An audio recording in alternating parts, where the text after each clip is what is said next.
The movie commences with the captivating story of two siblings who possess remarkable abilities.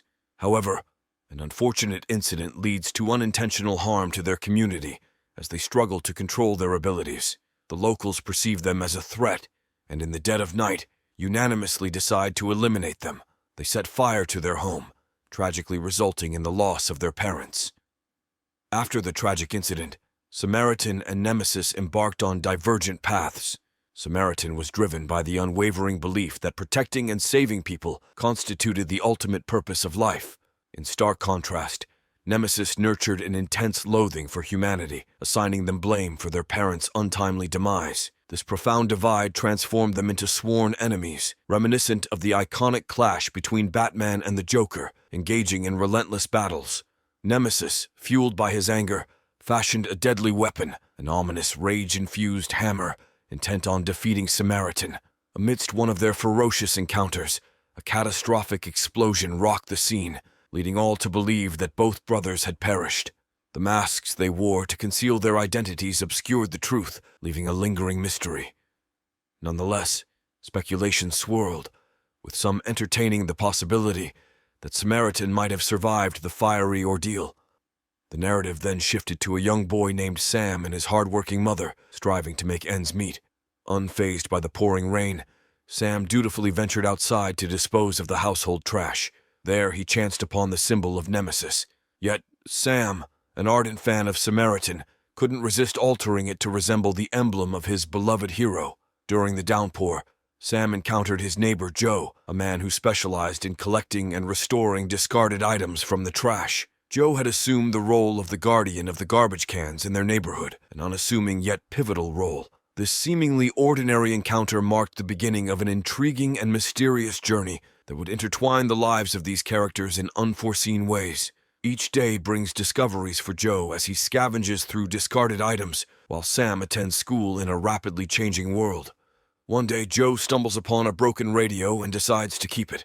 On returning home, Sam finds a notice of unpaid rent and their door locked by the landlord. He waits outside, sketching, and strikes up a conversation with Joe about the broken radio's purpose, comparing it to a broken watch.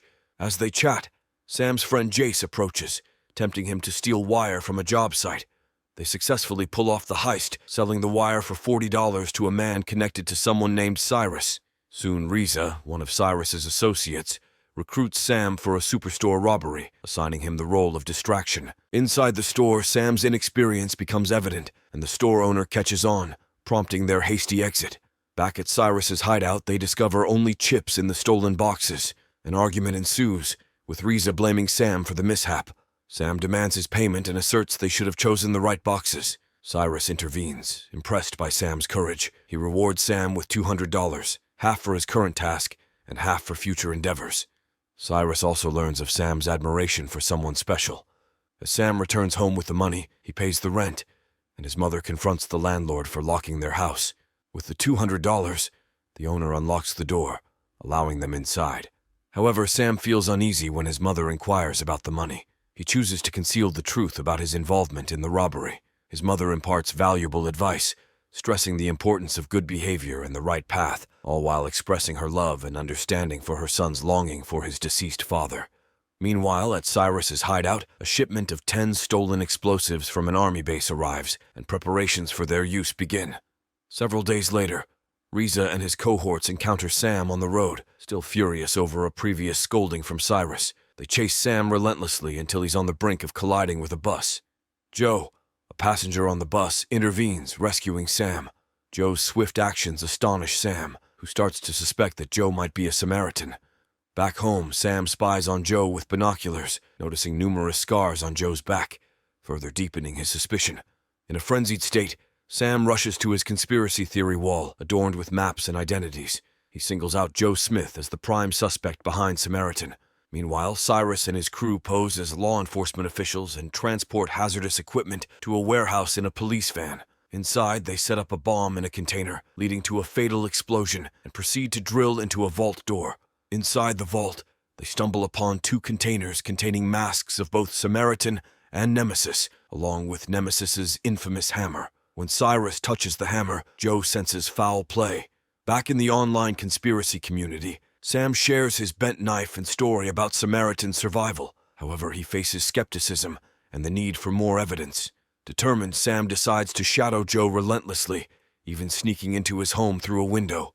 During one visit, he discovers Joe's freezer covered in snow, filled with ice cream and cold drinks, along with a scrapbook packed with articles and newspaper clippings about Samaritan. Sam steals the scrapbook and rushes home. Later, Joe arrives home in the pouring rain, narrowly avoiding an attack from Riza. Sensing something amiss, he rushes to Sam's house, revealing the truth to Sam's mother. Sam demands an apology from Joe and returns the scrapbook. The next morning, they meet at a spot where Sam had earlier scrawled Samaritan's sign on a garbage can. Sam persists in his belief that Joe is Samaritan, but Joe denies it, insisting he's merely a fan. As they converse, Risa unexpectedly hits Joe with his car, shattering the mirror and causing severe injuries. Initially presumed dead, Joe miraculously heals and steams up when exposed to cold water. Sam helps him and learns that Joe isn't a regular human. He relies on ice and cold to survive, operating on thermoregulation and heat dynamics principles. His body overheats when injured, posing a grave risk. During their talk, Sam brings up the death of someone significant. Sam shares his father's story and how the Samaritan once aided him, but Joe denies being the Samaritan and confesses to not knowing Sam's father. Meanwhile, Cyrus tests blackout bombs in the heart of the city, causing a thunderous blast that darkens nearby areas. He appears with a Nemesis mask and hammer, rallying people to support Nemesis and urging them to reclaim lost justice and power. Motivated, people join the cause. Joe awakens from a nightmare, seeing a Nemesis-masked man causing trouble on TV. Sam and Joe have grown close, and Sam inquires about Joe's powers and limits. They encounter looters in Nemesis masks and decide to meet on the roof after work for Sam's combat training. Sam showcases his hand-flipping skills, learned from his father at a young age, though Joe recognizes room for improvement. Sam, still a child, can't match Joe's skills, and his bruised hands reveal this. They retreat to Joe's flat, where ice soothes Sam's injury. During their conversation, Sam expresses his belief that Nemesis is inherently sinful and wishes for chaos. Joe, offended by Sam's questions, raises his voice, prompting Sam to leave. Accepting a ride from Cyrus, Sam witnesses him murder a police officer, leaving him terrified. While fleeing, Sam intervenes as Riza attacks Jace, but Riza retaliates by smashing Sam's wrist. Lost in a crime-ridden city, Sam is stranded near his apartment. Joe and Riza recognize each other, with Joe taking Sam to the hospital.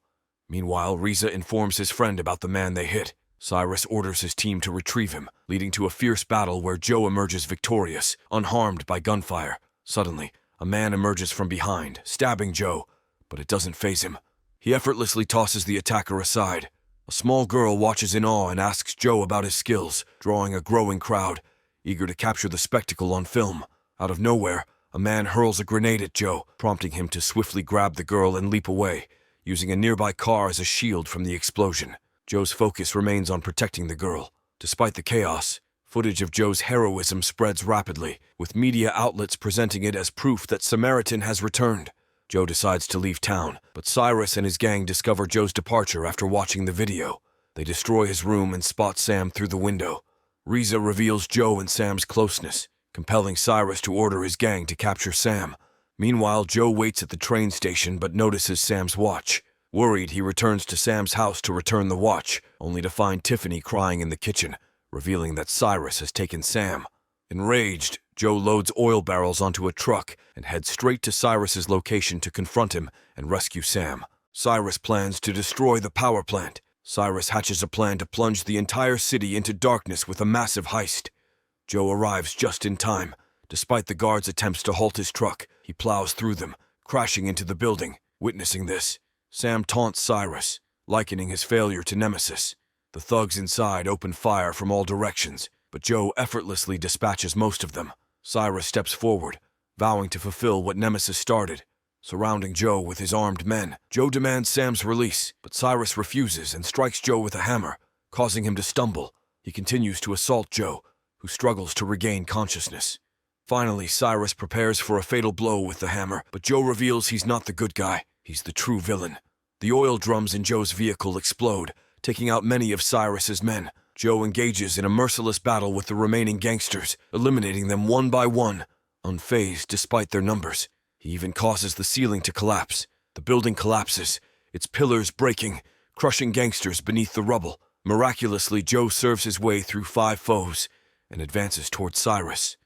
But when he reaches him, Cyrus has handcuffed Sam to a broken pipe and ordered his gangsters to plunge the city into darkness, igniting chaos and anarchy. Gangsters murder, burn buildings, and rob banks as Cyrus dons the Nemesis mask, roaring like a beast as the building erupts in flames. Joe rushes to free Sam as Cyrus wields the hammer, and they engage in a fierce battle. The intense heat makes Joe's heart race uncontrollably, giving Cyrus an advantage. He mercilessly beats Joe and tries to push him off the building. When all seems lost, Sam breaks the pipe and strikes Cyrus from behind, allowing Joe to disarm him and render him immobile. Joe lifts Cyrus over his head and throws him off the building, reminiscent of how he had let Samaritan die decades ago. During the burning building, Joe and Sam escape, ending the chaos and destruction that had befallen the city. Finally, Sam confronts Nemesis, telling him he can confront Nemesis, urging him to change and become a force for good. However, Nemesis counters by explaining that everyone possesses the capacity for both good and evil. The choice is ours. He disappears, leaving Sam in awe. Soon after, Sam is reunited with his mother, but he has become something of a celebrity, with countless cameras capturing his every move. He speaks of how the legend of Samaritan and Nemesis will endure. As his watch begins to beep, he lifts his head and spots Joe in the crowd, who offers a reassuring smile and nod. With a sense of closure, Joe walks away,